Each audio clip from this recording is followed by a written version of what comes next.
오늘은 왜 말씀의 은혜를 나누고 기도하는 목장인가? 라는 제목으로 오늘도 또 목장에 대해서 함께 말씀을 나누려고 합니다. 우리가 이미 함께 나누었지만 하나님은 가장 건강하고 모범적인 교회로 초대교회를 세우셨습니다. 왜 그러셨습니까? 그 이후에 오고 올 많은 교회들이 그 건강한 롤모델로 세워놓으셨던 초대교회를 모델을 삼아서 이후에 모든 교회도 똑같이 건강한 교회가 되기를 바라셨기 때문입니다. 그래서 초대교회는 보면 전 성도가 함께 모여서 예배를 드린 후에 목자를 중심으로 해서 3명 이상 12명 이하로 구성이 된 소그룹 목장으로 모였습니다. 그래서 여러분, 건강한 교회는요, 2가지 기둥이 잘 세워져 있어야 되는데, 한 가지는 뭐냐면 우리가 이렇게 함께 모여서 전 성도가 함께 모여드리는 이 공예배가 살아 있어야 되고, 그리고 또 하나는 뭐냐면 모든 성도가 흩어져서 소그룹 모임으로 모여서 그 2가지 공예배와 소그룹 모임이 잘 살아 있을 때 그 교회가 건강한 교회로 세워질 수 있습니다. 그래서 올 한 해 우리 효민교회는 이 2가지 건강한 교회의 기둥 가운데 한 가지인 소그룹 목장 모임에 집중하는 한 해입니다. 그래서 여러분, 우리 앞에 보이는 현수막에 있는 올 한 해 비전 한 목소리 다시 한번 읽어보겠습니다. 목장으로 살아나고 살리고 부흥하는 교회. 올 한 해 우리 비전이에요. 그래서 오늘 함께 읽은 두 개의 본문을 통해서 초대교회는 소그룹 목장으로 모였을 때 무엇을 했을까? 왜 그들은 모였던 것일까? 함께 좀 살펴보려고 합니다. 그래서 성경에서 말씀하고 있는 소그룹 목장의 DNA가 무엇인가를 살펴보면서 우리 효민교회 모든 목장 안에도 이 초대교회가 가지고 있었던 교회의 그 DNA가 배어서서 우리 교회도 초대교회를 닮은 건강한 교회가 되기를 원합니다.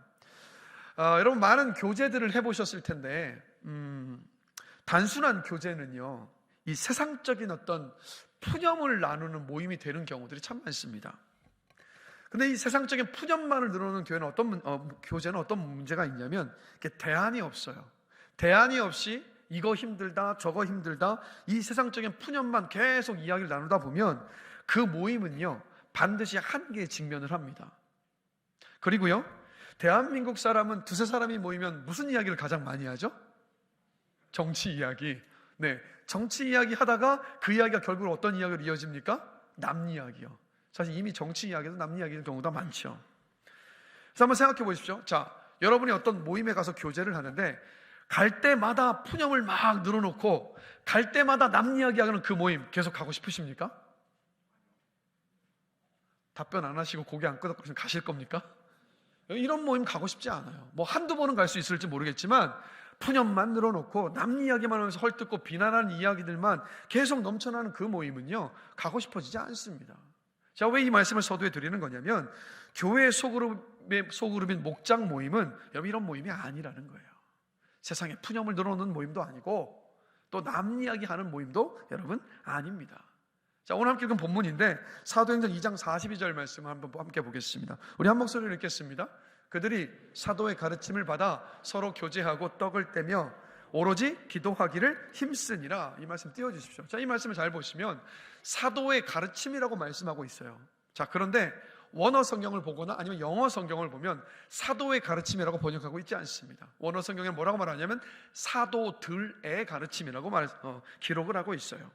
사도들은 복수고 가르침은 단수입니다. 자, 그러면 복수가 가르쳤으면 내용도 복수가 되어야 하는데 성경은 뭐라고 기록하고 있다고요? 사도들의 가르침이라고 말씀하고 있어요. 자, 여러분, 이 초대교회 성도들은요, 오전 9시, 정오, 오후 3시에 기도에 참여를 했습니다.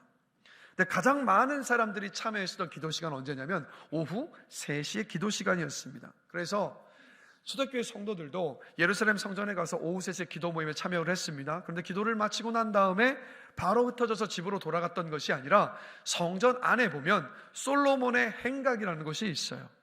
어떤 곳이냐면 이방인들과 남녀노소 할 것 없이 누구라도 다 모일 수 있는 곳이 바로 솔로몬 행각이라는 곳입니다. 그래서 이 솔로몬 행각에서 사도들이 무엇을 했느냐, 그곳을 오늘 우리가 예배하고 예배 처소 삼아서 말씀을 전했습니다. 그래서 그 솔로몬 행각에서 누가 말씀을 전했겠습니까? 사도들이 전했어요. 베드로가 전할 때도 있었고, 요한이 전했을 때도 있었고, 야고보 사도가 전했을 때도 있었고, 도마 사도가 전했을 때도 있었습니다. 그런데 말씀을 전하는 메신저는 여러 명이었지만 그들이 전하는 메시지는 하나였어요. 어떤 메시지였겠습니까? 바로 주 예수 그리스도에 대한 가르침. 그래서 메시지는 원 메시지였어요. 나누어지지 않았습니다. 여러 사도가 말씀을 전한다 할지라도 그날 전해졌던 모든 말씀들은 한 메시지였다라는 거예요. 그래서 바로 이 메시지를 듣고 초대교회 성도들은 흩어져서 다시 그 말씀을 나누었던 겁니다. 그래서 초대교회 성도들은요, 사도들에게 가르침받은 그 말씀을 함께 모여서 나누었어요. 말씀의 은혜를 나누었던 겁니다. 그래서 이 초대교회의 모습을 오늘날의 우리 교회에 적용을 해보면, 자, 목장이 100개가 생기고 목자가 100명이 생긴다 할지라도 목자가 그 목장 모임에 가서 각자 목자 소견에 옳은 대로 말씀을 해석해서 목장을 이끌면 안 되는 거예요. 한 메시지를 가지고 은혜를 나누고 은혜를 곱씹고 은혜를 나눠야 됩니다. 즉 목자들이 각자 자기 소견에 옳은 대로 자기의 어떤 성경의 관점과 자신의 어떤 해석과 신학을 가지고 그렇게 준비한 말씀을 나누게 되면 어떻게 되느냐? 이 배가 산으로 가는 것과 똑같아지는 거예요. 목장이 100개면 목자가 서로 다른 메시지를 전하게 되면 어떤 일이 벌어집니까? 그 교회가 다 갈라져 버릴 수밖에 없다는 거예요. 그 숫자만큼 쪼개집니다. 그래서 가장 중요한 것은 뭐냐? 메시지가 나누어지면 안 돼요. 그래서 이 자리에서 우리 모든 목자분들은 목장 모임에서 어떤 말씀을 나눠야 되냐면, 주일 설교에서 받은 은혜를 나누셔야 되고, 목자 모임에서 함께 준비하며 나눴던 그 말씀을 함께 나눠야 되는 겁니다. 그럴 때 교회가 한 메시지를 통해서 하나 될 수 있어요. 교회가 뿔뿔이 흩어지는 것이 아니라 예수 그리스도를 믿는 믿음 안에 견고하게 하나 된 교회로 세워질 수 있는 겁니다. 이것을 여러분 기억하셔야 돼요. 그래서 이렇게 초대교회는요, 소그룹 목장으로 모여서 뭐 했다고요? 말씀의 은혜를 나누었습니다. 근데 여러분, 한 가지 이상한 것은 뭐냐면, 각자가 말씀의 은혜를 나누고 은혜를 받으면 그냥 집으로 가면 되는데 어떻게 했다고요? 혼자 집으로 갔던 것이 아니라 이들은 다시 모여서 말씀의 은혜를 나누었단 말이에요. 여러분, 왜 그랬을까요? 그 이유가 있는데, 자, 마태복음 28장 18절에서 20절 말씀 함께 보실까요? 우리 함께 한 목소리 한번 읽어보겠습니다.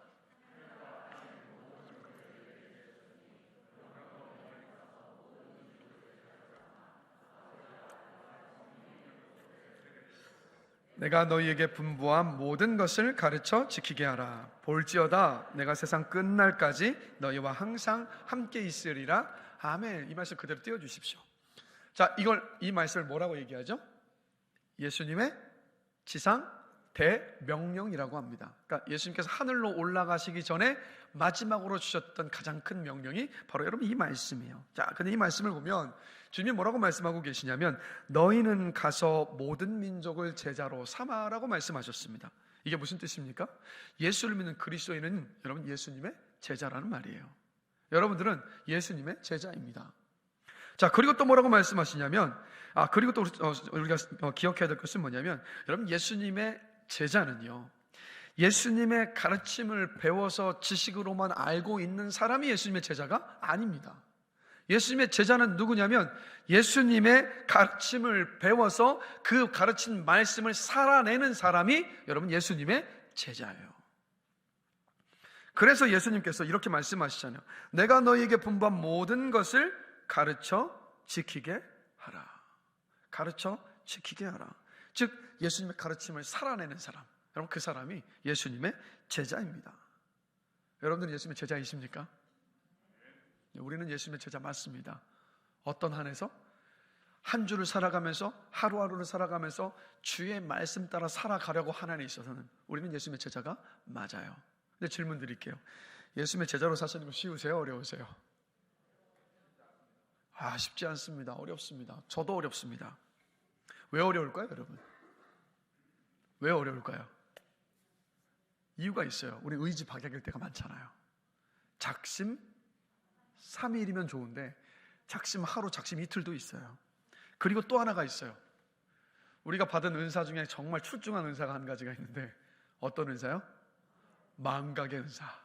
네, 망각의 은사. 기억을 못하니까 살아내질 못하고, 의지가 박약이니까 하루 살다가 또 그 다음날은 살지 못하는 일들이 많이 벌어진다는 것. 그래서 여러분, 주님께서 가르쳐주신 말씀을 살아내려면 뭐가 필요한지 아십니까? 말씀을 듣고 배우는 것 맞아요. 너무 중요해요. 근데 그것과 더해서 더 중요한 것이 뭐냐면, 말씀을 살아내는 모델을 봐야 돼요. 그래야 살아갈 수 있어요. 그래서 보면 어릴 때 엄마가 들려주시는 성경 이야기를 듣고 자란 사람은 결혼해서 아이를 갖게 되면 엄마가 들려주는 성경 이야기를 아이에게 들려줍니다. 기도하는 부모님의 뒷모습을 보고 자란 자녀는요, 자라나서 기도의 자리에 무릎을 꿇습니다. 말씀을 사랑하며 읽는 모습을 보고 자란 자녀들이 말씀을 가까이 해요.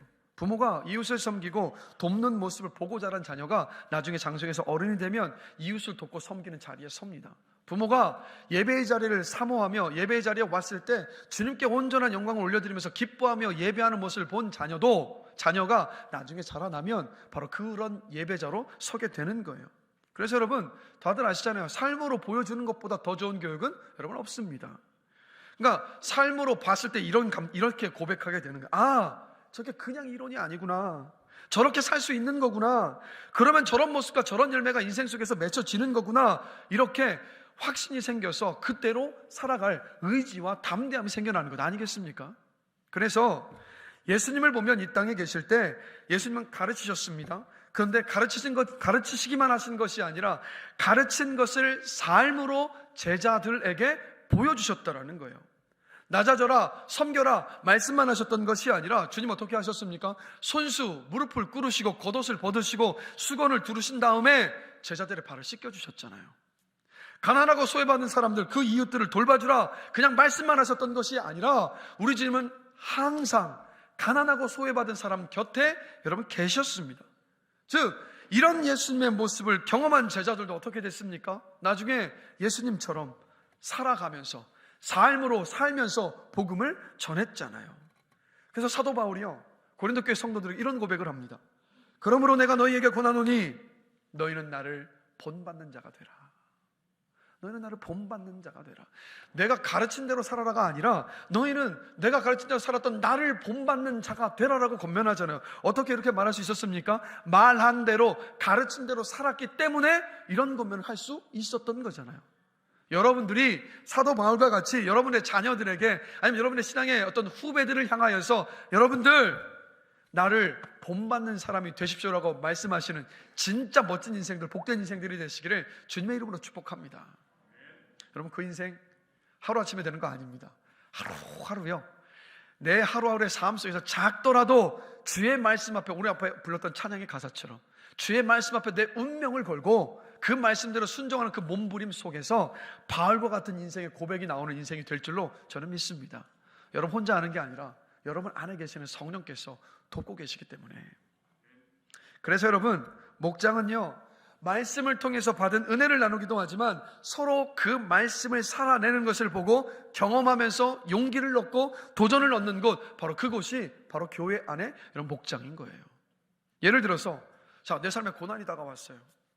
그 고난만 묵상하다 보니까 나만 겪는 고난이라는 생각이 막 듭니다. 막 좌절되고 낙심이 되고 인생 다 포기하고 싶어졌어요. 그런데 목장 모임에 갔어요. 목장 모임에 가서 내 힘든 것들 나누다 보니까 나만 고난을 겪고 있던 것이 아니라 내 목장의 다른 식구들도 고난을 겪고 있는 거예요. 그 모습을 보면서 깨닫는 거예요. 아, 나만 고난을 겪고 있는 게 아니었구나. 근데 또 가만히 보니까 그분은 나처럼 낙심해 있는 게 아니라 약속의 말씀을 붙잡고 이겨내고 있는 거예요. 기도의 자리에 가서 기도하면서 그때를 이겨내고 있는 거예요. 그래서 그 모습을 보면서 이렇게 깨닫는 거죠. 그래, 나도 이 고난 속에서 낙심하면서 주저앉아 있지 말자.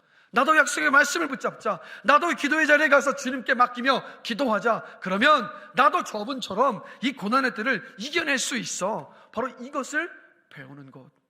이게 여러분 바로 목장 아니겠습니까? 아니면 나는 들은 말씀대로 사는 게 너무 힘들어요. 그래서 아예 포기하고 있었어요. 이건 이 말씀대로 사는 건 내가 할 일이 아니야. 나는 못해 라는 생각을 갖고 있었어요. 아예 포기하고 있었어요. 내려놓고 있었어요. 이런 걸 내려놓으면 안 되는데 우리 이런 거 내려놓을 때가 참 많아요. 그죠? 우리의 욕심을 내려놔야 되고 우리의 뜻을 내려놔야 되는데 이상하게 우리는 말씀을 내려놔요. 그러지 마십시오. 네. 나는 말씀대로 사는 게 불가능하다고 생각을 했는데 목장 모임에 가보니까 목자분이 말씀대로 사는 거예요. 나는 불가능하다고 생각했던 그 말씀을 순종하며 살아내는 것을 보는 거예요. 그걸 봤을 때 어떤 마음이 듭니까? 살아낼 수 있구나. 나도 저 말씀대로 살 수 있어라고 용기를 얻어서 그 말씀에 순종할 것을 결심하고 그렇게 도전하는 것. 그런 일이 일어나는 것이 어디냐? 그게 바로 여러분 교회의 목장인 겁니다. 그게 바로 목장이에요, 여러분. 그래서 우리 교회가 이런 일이 많아졌으면, 이런 고백이 많아졌으면 좋겠습니다. 목장에서 목자분이 목장 식구가 말씀대로 살아가는 모습을 보면서 저도 도전받았습니다. 나도 저렇게 살아야겠다고 결심하며 살게 되었습니다. 목장 모임을 통해서 예수의 제자로 사는 것이 무엇인지, 신앙생활이 무엇인가 배울 수 있게 되어서 너무 감사합니다라는 고백이 풍성해지는 우리 교회가 되기를 주님의 이름으로 간절히 축원합니다. 그런데 이 고백을 하게 하는 롤 모델이, 신앙의 롤 모델이 여러분들이 되시길 주님의 이름으로 축복합니다. 우리 앞 옆 사람 보시면서 이렇게 한번 축복해 봅시다. 신앙의 롤 모델이 되십시오. 반대쪽도 보시면서 신앙의 롤 모델이 되십시오.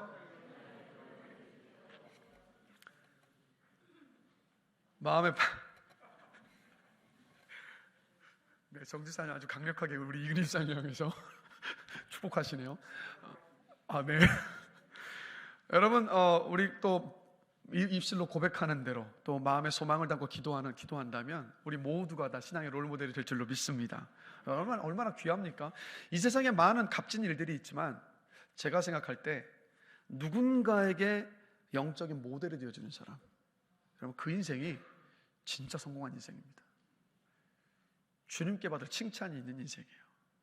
복음을 전해서 예수 믿게 하는 사람, 그리고 신앙의 롤모델이 돼서 누군가를 예수의 제자로 살도록 끌어줄 수 있는 사람, 여러분들이 그런 인생 되시길 다시 한번 주님의 이름으로 축복합니다.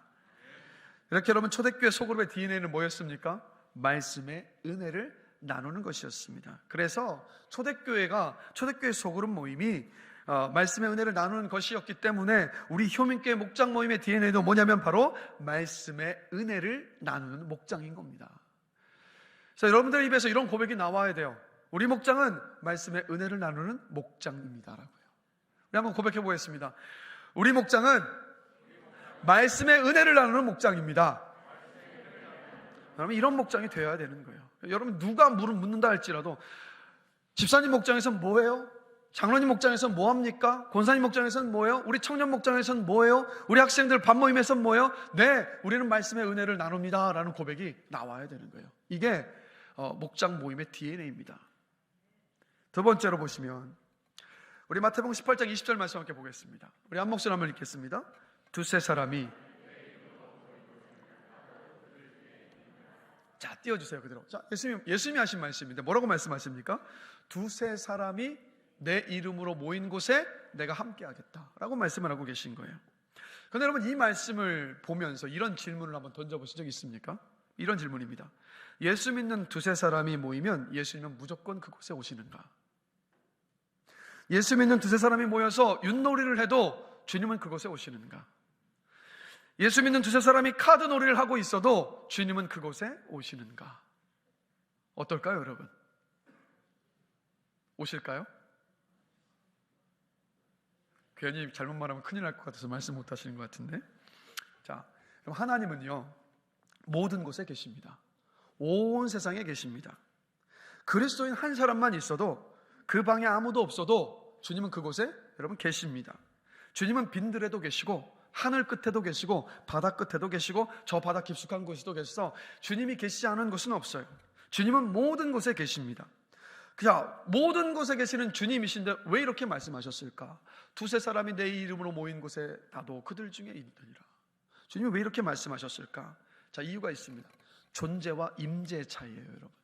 존재와 임재의 차이. 자, 존재론적으로 보면 주님은 모든 곳에 계십니다. 그렇죠? 지금 이곳에도 계시고 여러분이 일터에도 계시고 가정에서 가는 곳마다 우리 주님은 존재론적으로 그곳에 계십니다. 자, 이렇게 존재하시는 주님이 일하시고 역사하시고 그곳에서 활동하실 때 그걸 뭐라고 표현하면 임재하신다라고 표현하는 거예요. 존재와 임재는 달라요.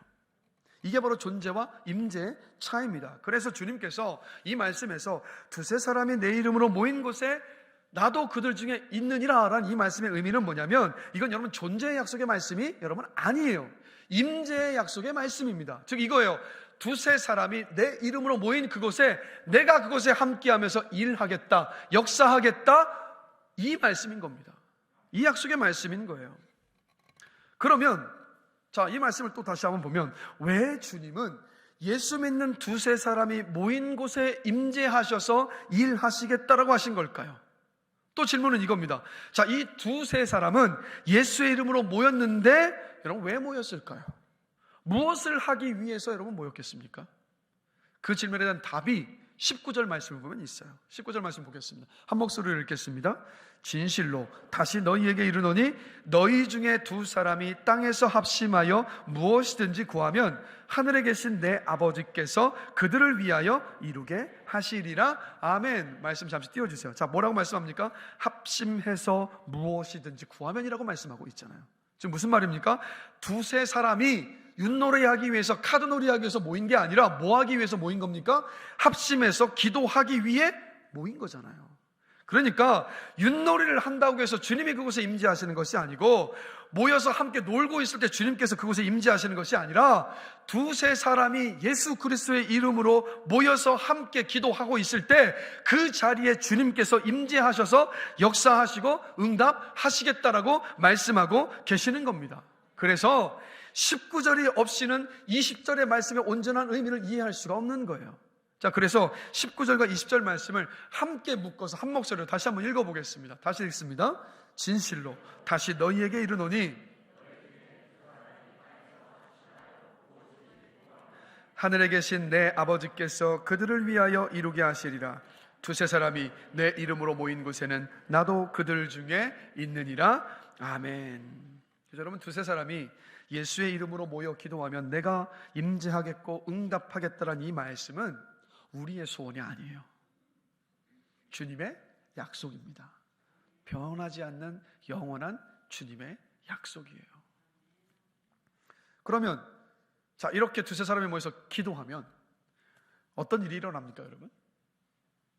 18절을 보면 어떤 일이 일어난지 설명하고 있어요. 함께 한 목소리로 읽겠습니다. 진실로 너희에게 이르노니 무엇이든지 너희가 땅에서 매면 하늘에서도 매일 것이요 무엇이든지 땅에서 풀면 하늘에서도 풀리리라. 아멘. 이 말씀도 그대로 띄워주세요. 자, 두세 사람이 이곳 땅에서 합심해서 구하면 들으신다는 19절의 약속의 말씀과 함께 28절의 말씀을 하고 계신 거예요. 뭡니까? 목장에서 두세 사람이 모여서, 그러니까 그리스도인인 두세 사람이 모여서 무엇이든지 묵는 기도를 하면 하늘에서도 묶어주시고 푸는 기도를 하면 하늘에서도 풀어주시겠다는 말씀이에요. 근데 여러분, 이 순서를 잘 보셔야 되는 게 영적인 어떤 원리가 있어요. 성경을 뭡니까? 자, 하늘이 열려야 땅이 열리고 하늘에서 응답이 있어야 땅에서 응답이 있고 영적인 문제가 풀려야 육적인 문제가 풀립니다. 이게 성경에서 말하고 있는 여러분 영적인 원리입니다. 자, 그런데 이 말씀을 보면 기도만큼은 반대예요. 그죠? 기도만큼은 반대예요. 어떻게 반대입니까?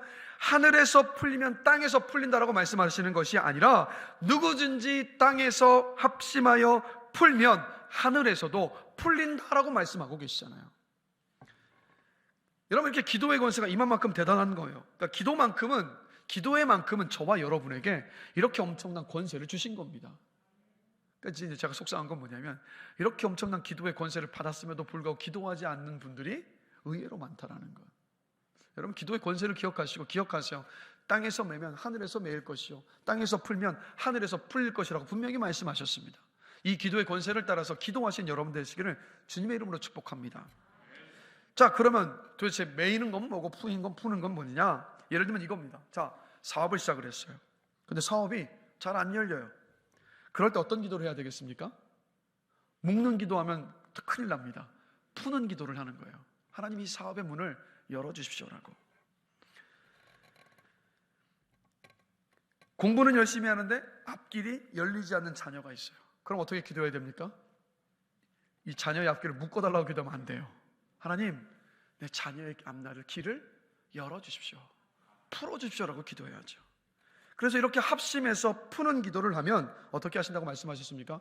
하늘에서 주님이 들으시고 풀어주시겠다고, 묶어주시겠다라고 말씀하고 계시잖아요. 또 묶어주는 건 뭐냐? 자, 여러분 인생을 살면 문제가 막 여기저기서 터져요. 어떻게 기도해야 됩니까? 하나님, 풀어주십시오 하면 문제가 더 터질 거 아니에요. 그게 아니라 하나님, 이 문제들을 묶어주십시오라고 기도해야죠. 더 커지지 않게 묶어주십시오라고. 그러면 이렇게 기도하면 하늘에서 우리 주님께서 들으시고 터졌던 그 모든 문제들을 묶어주시지 않겠습니까? 또 또 우리가 신앙생활을 하면서 성도에게 상처받고 관계 속에서 이 사람 저 사람에게 상처를 받습니다. 이럴 때 어떻게 기도해야 됩니까? 하나님, 이 상처를 꿰매 주십시오. 이렇게 상처를 묶는 기도를 할 때 하나님께서 들으시고 그 상처를 꿰매 주시고 회복시켜 주시고 묶어 주실 줄로 믿습니다. 그래서 기억하세요. 기도를 하실 때 두 가지를 잘 구분하셔야 돼요. 묶는 기도를 해야 될 것이냐, 푸는 기도를 해야 될 것이냐. 이것을 분별하시면서 기도하셔서 또 기도 응답에 누리시는 여러분 되시기를 주님의 이름으로 축복합니다.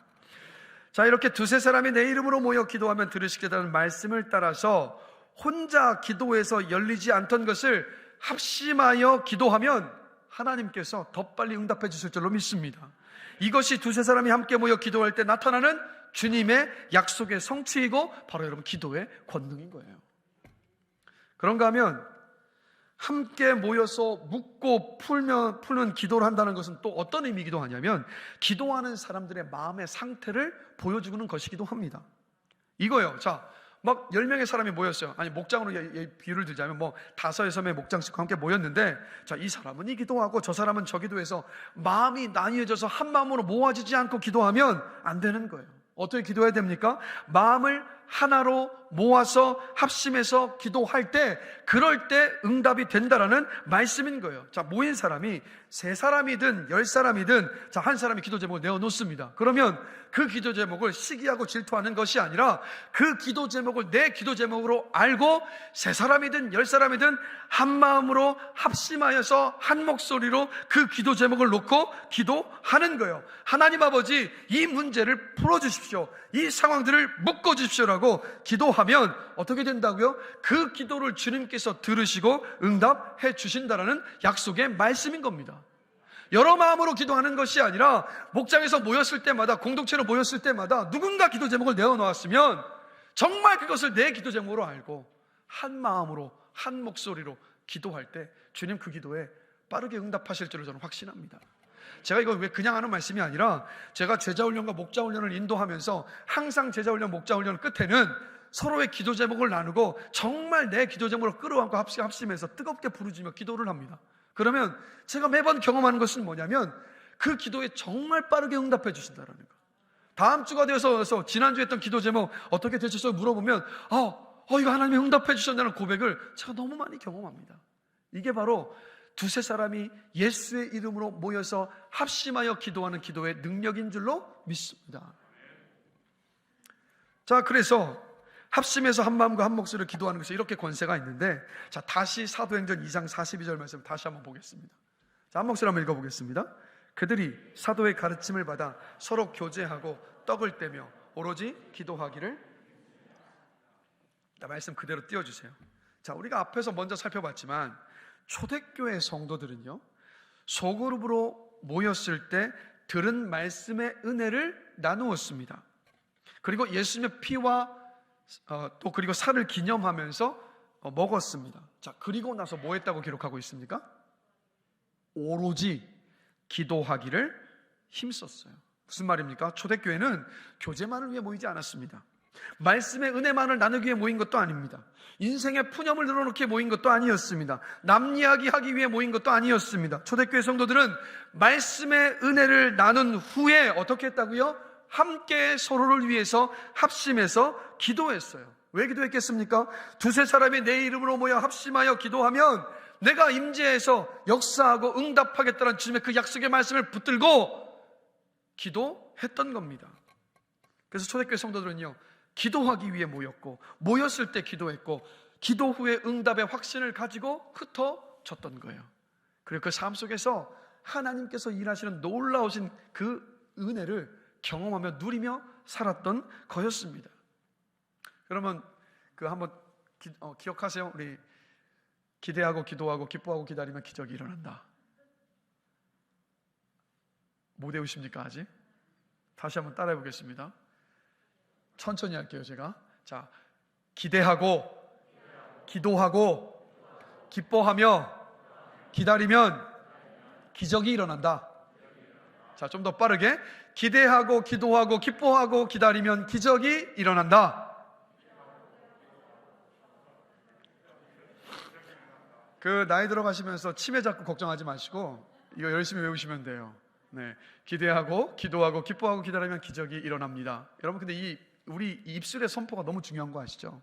네, 선포를 하면 어떤 일이 벌어지냐면, 선포할 때 내 마음으로 한번 선포하는 거지만 선포되는 그 음성을 내가 또 듣는 거잖아요.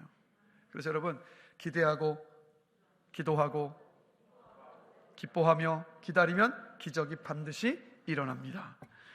다음 주에 또 물어보겠습니다.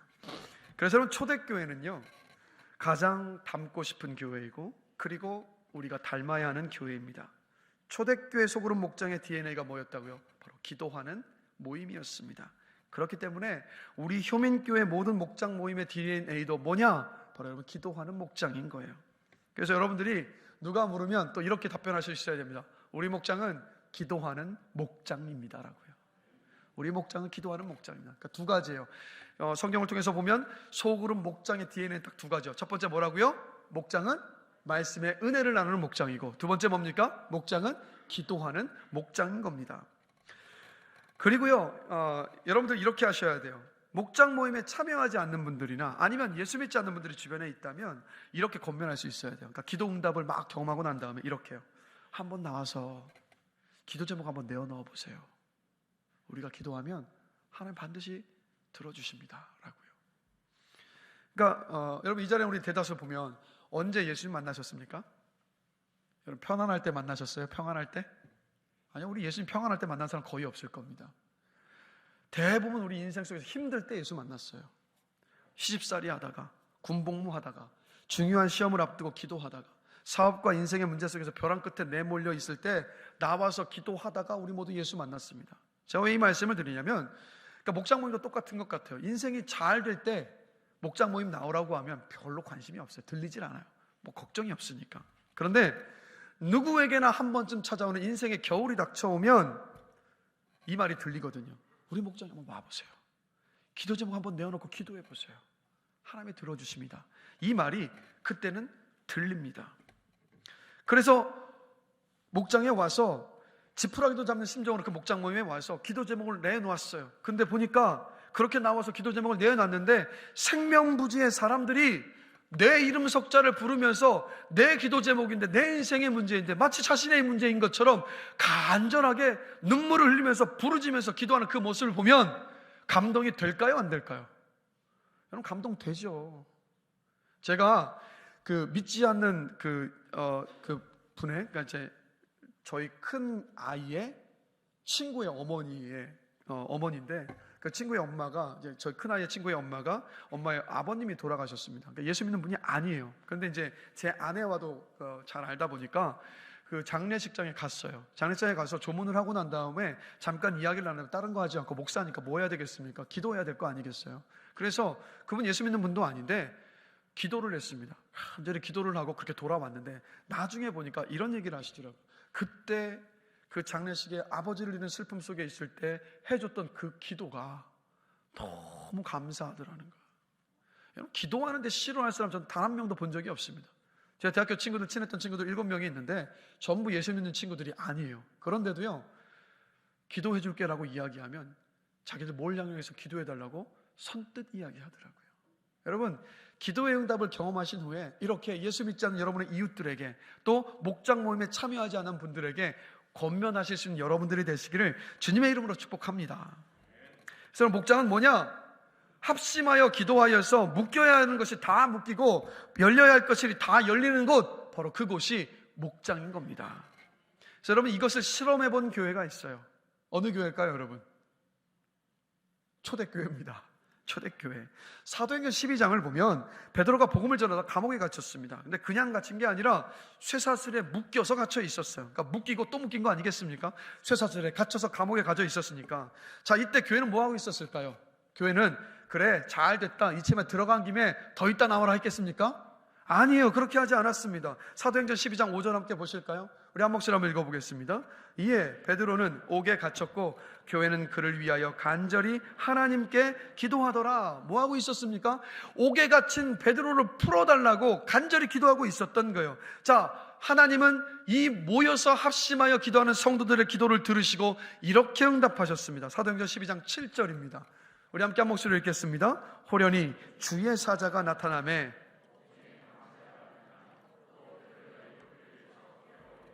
급히 일어나라 하니 쇠사슬이 그 손에서 벗어지더라. 아멘. 쇠사슬이 베드로의 손에서 벗어지게 하여 주십시오라고 기도했더니 그대로 주님께서 들으시고 베드로의 손에서 쇠사슬이 풀려났어요. 여러분, 쇠사슬만 풀려나면 어떻게 합니까? 감옥문이 열려야 거 아니겠어요? 자, 10절 함께 또 보실까요? 우리 함께 한 목소리 읽어보겠습니다. 이에 첫째와 둘째 파수를 지나 시내로 통한 쇠문에 이르니 문이 저절로 열리는지라. 나와서 한 거리를 지나매 천사가 곧 떠나더라. 문이 어떻게 됐다고요? 자동문처럼 저절로 열렸더라. 두세 사람이 모여서 합심해서 예수의 이름으로 묶인 것을 풀어달라고 기도하면 내가 푸는 것이 아니라 우리의 기도를 들으신 주님께서 푸시는 줄로 믿습니다.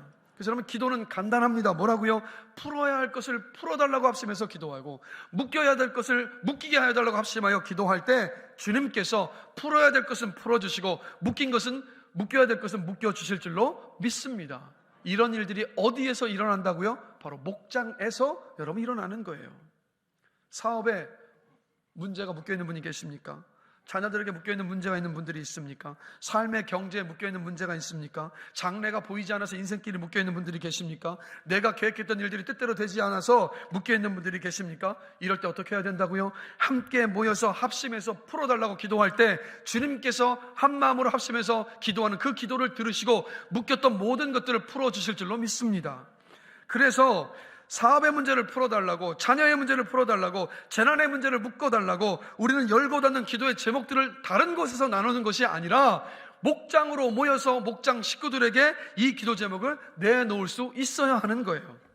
그래서 목장에서, 다시 한번 말씀드립니다, 목장에서 합심하여서 한 목소리로 한 마음으로 기도하면 기도 응답의 역사가 반드시 일어납니다. 그래서 다시 한번, 기대하고 기도하고 기뻐하며 기다리면 기적이 일어납니다. 자, 이렇게 목장에서요, 기도 제목을 내놓고 기도를 하다 보니까 응답이 다 돼요. 그러면 항상 이런 문제에 딱 봉착을 합니다. 이거죠. 저는 이제 더 이상 기도할 제목이 없는데요. 기도 제목 뭘 내어날지 모르겠어요. 이제는 기도 시간이 어떻게 될지 모르겠습니다라는 이런 고백, 이런 고민 한 번쯤은 해보셨죠? 그런데 여러분, 그때부터 진짜 목장 모임이 시작되는 겁니다. 우리는 착각할 때가 많아요. 내 문제만 해결받으면 기도가 끝이라고. 과연 그렇습니까? 그렇지 않습니다. 하나님께서 여러분 각자의 개인의 기도 제목을 응답해 주시는 이유는 뭐냐면 그 기도 응답의 경험을 통해서 여러분의 기도의 지경이 넓어지길 원하시기 때문이에요. 무슨 말입니까? 자, 내 기도 제목이 없다고 해서 기도 제목이 없는 것이 아니라 생각해 보시라고. 교회를 위해서, 목회자를 위해서, 교회 안에 병든 이들을 위해서, 주의 일꾼들을 위해서, 환난당한 사람들을 위해서, 나라를 위해서, 열방을 위해서, 선교사님들을 위해서 기도하라는 말씀이잖아요. 여러분, 교회 주보만 봐도요, 기도 제목이 있습니다. 자, 오늘 주보를 보면 주보 광고에 어떤 기도 제목이 있습니까, 여러분? 학생부 수련회가 있잖아요, 여러분. 청년부 수련회가 다가오고 있잖아요. 그러면 자, 학생부 수련회를 놓고 기도하는 건 학생부 교사들과 교역자들만 기도해야 되는 겁니까? 아니잖아요. 여러분들이 목장에 모여서 여러분들이 기도하면 얼마나 더 좋겠습니까? 여러분들이 각 목장에서 흩어져서 합심하여서 모여서 기도하면 학생들이 학생부 수련회를 통하여서 하나님을 만나고 하나님을 만나서 그 인생이 놀랍게 변하는 역사가 일어나지 않겠습니까? 여러분들이 함께 모여서 청년부 수련을 위해서, 청년들을 위해서 합심하여서 내 자녀인 것처럼 끌어안고 기도했을 때 청년들이 수련할 그 시간들을 통해서 말씀을 받고 하나님을 만나고, 그래서 그 믿음과 소망을 가지고 너무도 살기 힘든 인생이지만 하나님을 바라보는 믿음 안에서 승리하면서 담대하게 살아간 놀라운 일들이 그 인생의 변화가 일어나지 않겠습니까? 여러분, 이게 기도의 능력인 줄로 믿습니다. 그래서 개인의 기도에 머무르지 마시라고요. 개인의 기도의 제목이 다 응답받았다면 기억하세요. 아, 하나님이 내 기도의 지경이 넓어지길 원하시는구나. 그리고 여러분의 시선을 돌리시라고요. 교회를 향해서, 목회자를 향해서, 열방을 향해서, 다른 부서들을 향하여서, 이 나라를 향해서 여러분 기도의 지경이 확장되어지는 은혜가 있기를 주님의 이름으로 간절히 축원합니다. 그래서 우리는 골방에서 열방을 기도로 경영할 수 있는 권세가 있는 사람들입니다, 여러분. 여러분, 얼마나 놀랍습니까? 여러분의 기도 하찮지 않아요. 여러분의 기도를 통해서 하나님은 온 세상을 다스리신다니까요. 골방에서 우리는 열방을 경영할 수 있는 권세를 받은 사람들입니다. 그래서 여러분, 우리가 혼자 주님과 독대하며 기도해야 되는 건 맞습니다. 그런데 혼자서만 기도할 것이 아니라 우리는 모여서 함께 기도해야 합니다. 혼자 기도해서 10년 걸릴 것을 두세 사람이 아니면 7, 8명이 모여서 합심해서 기도하면 우리 하나님께서 신속하게 응답해 주시지 않겠습니까? 목자인 저는 여러분을 위해서 기도하고, 여러분들은 금요성령 집회와 새벽 기도의 자리에 와서 여러분 개인의 기도 제목과 저를 위해서 기도해 주고, 목장에서는 함께 모여서 서로를 위해서 기도하면 여러분 얼마나 좋겠습니까? 우리 효민교회가 기도가 살아있는 교회, 기도가 뜨거운 교회가 되기를 주님의 이름으로 간절히 축원합니다. 그리고 그 주역이 여러분들이 되시기를, 여러분들의 목장이 되기를 주님의 이름으로 축복합니다. 말씀을 마무리하겠습니다. 우리 찬양단들 준비해 주시고요. 여러분, 신앙생활이요 독불장군식으로 혼자 하는 거 아닙니다. 여러분, 신앙생활은요 함께 하는 겁니다. 전도서 4장 9절에서 12절 말씀 함께 보겠습니다. 우리 함께 한 목소리를 읽겠습니다. 두 사람이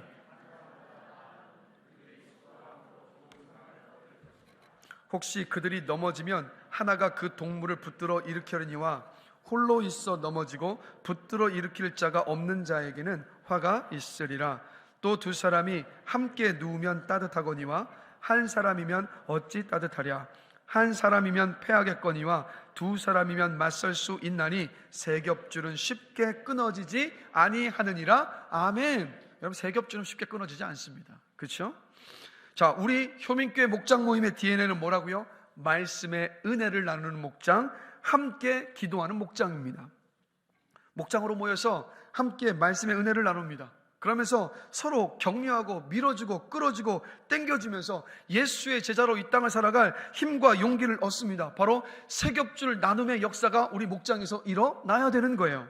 그리고 혼자 기도로 끝나는 것이 아니라 세 명이 여러 사람이 함께 붙잡고 한 마음으로 기도하는 세 겹줄 기도가 우리 모든 목장에서 일어나야 합니다. 그래서 목장이 이렇게 모여서 말씀의 은혜를 나누고 서로를 위해서 기도하면 음부의 권세가 틈탈 수가 없습니다. 마귀가 공격해 올 수가 없습니다. 주님의 약속이 왜 이루어지지 않을 것이며 하나님께서 어찌 그 인생과 그 가정에 복을 주시지 않겠습니까? 여러분, 목장으로 모일 때마다 세 겹줄의 역사가 놀랍게 일어나고 그것을 경험하시는 여러분들이 되시기를 주님의 이름으로 간절히 축원합니다. 우리 마지막으로 함께 두 가지 고백해 보겠습니다. 우리 목장은 말씀의 은혜를 나누는 목장입니다. 우리 목장은 함께 기도하는 목장입니다. 이것이 우리 효민교회 모든 소그룹 모임의 DNA입니다. 여러분, 이것을 기억하시면서 말씀의 은혜를 나누시고 함께 합심하여 기도하셔서 응답의 은혜를 누리시는 여러분 되시기를 다시 한번 주님의 이름으로 축복합니다.